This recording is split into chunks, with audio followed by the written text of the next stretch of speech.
এমন পাগলামি কেবল Argentine football ভক্তদের পক্ষেই সম্ভব। কদিন আগে 500 মোটরসাইকেল নিয়ে নিজেদের উপস্থিতি জানান দিয়েছিলেন ব্রাজিল ফুটবল ভক্তরা। সেটাকে টেক্কা দিতে কক্সবাজারের টেকনাফে মেসি ভক্তদের এই সমারোহ।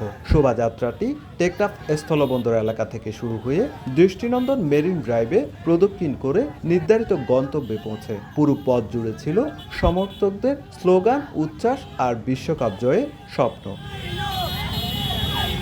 আর্জেন্টিনার পতাকা, জার্সি আর নানা রঙের ব্যানারে সজ্জিত 500 মোটরসাইকেল নিয়ে সমর্থকদের এমন বর্ণিল আয়োজনে খোদ ম্যারাডোনার দেশে হয়েছে কিনা কে জানে। কিন্তু বিশ্বকাপ শুরুর প্রাককালে বাংলাদেশ ঠিকই করেছে, কারণ আর্জেন্টিনার নামটাই যে ভক্তদের কাছে বাড়তি আবেগ আর ভালোবাসার প্রতিচ্ছবি। যে ভালোবাসার খবর পৌঁছে যায় 17,000 কিলোমিটার দূরে থাকা লিওনেল মেসির শহরেও। আমাদের এই প্রত্যাশা হচ্ছে এই নেক্সট ওয়ার্ল্ড কাপ নিয়ে, এটা হচ্ছে মেসির লাস্ট ওয়ার্ল্ড কাপ।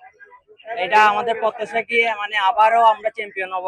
টেকনাফ উপজেলার সর্বস্তরের মানুষ আজকে এখানে আমাদের কাছে সমবেত হয়েছে। আজকে তরুণ প্রজন্ম এবং আবাল বৃদ্ধ সবাই আমার সাথে সমবেত হয়েছে আমাদের সাথে। স্কেলনি যেভাবে তার শিষ্যদের সাজাচ্ছে, যেভাবে ট্রেনিং দিচ্ছে, সেটা হচ্ছে ইনশাল্লাহ আমরা আবারও এই 2026 বিশ্বকাপ চ্যাম্পিয়ন হওয়ার স্বপ্ন দেখি। আর্জেন্টাইন ভক্তদের বিশাল এই র্যালি ছাড়াও বিশেষ আকর্ষণ ছিল 100 ফুট পতাকার বিশেষ প্রদর্শনী। টেকনাফ সমুদ্র সৈকতের বালিয়াড়িতে তারা ফিরিয়ে আনে 2022 বিশ্বকাপ জয়ে সুখস্মৃতি। ভক্তদের বিশ্বাস, ইতিহাস বিপক্ষে থাকলেও আবারও বিশ্বকাপ জয়ের পুনরাবৃত্তি মার্কিন মুল্লুকে ঘটাবেন লিওনেল মেসিরা। আমরা যেমন ঈদের মধ্যে খুশি করি, আজকেও মনে হচ্ছে যে আমাদের একটা ছোটখাটো ঈদ হয়ে গেছে। প্লেয়ার যেগুলো এখন স্কোয়াড আছে সবাই বিশ্বমানের প্লেয়ার। আমরা আশা করি এবারও আমরা ইনশাল্লাহ ডিফেন্ডিং চ্যাম্পিয়ন হব। বর্ণাঢ্য বাইক শোভাযাত্রার পর আয়োজন করা হয় জমকালো সাংস্কৃতিক অনুষ্ঠান ও কনসার্ট। প্রাণবন্ত পরিবেশনায় মুখর হয়ে ওঠে পুরো আয়োজন।